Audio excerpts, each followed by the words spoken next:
రాజ్యసభలో 11కు 11 వైసీపీ ఎంపీలే. వివరాల్లోకి వెళ్తే వైసీపీ 3 రాజ్యసభ్యులు ఏకగ్రీవంగా ఎన్నికయ్యారు. దీంతో రాజ్యసభలో మొత్తం 11 స్థానాల్లో వైసీపీ సభ్యులే ఉన్నారు. ఇటీవల ఖాళీ అయిన 3 స్థానాలకు వైసీపీ అభ్యర్థులు ఇవే: వైవి సుబ్బారెడ్డి, గొల్ల బాబురావు, మేడ రఘునాథ్ రెడ్డిలను ఆ పార్టీ అధిష్టానం ప్రకటించింది.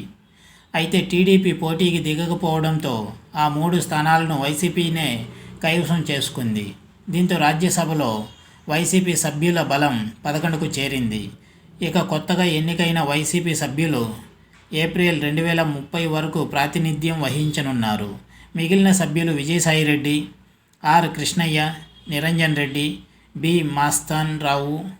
మస్తాన్ రావు జూన్ 2028 వరకు పదవీకాలం ఉంది.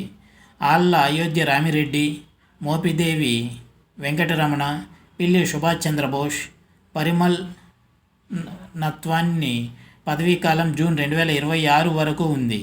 కాగా రాజ్యసభలో టీడీపీ అభ్యర్థులు లేకపోవడంతో ఆ పార్టీ ప్రాతినిధ్యం కోల్పోయింది.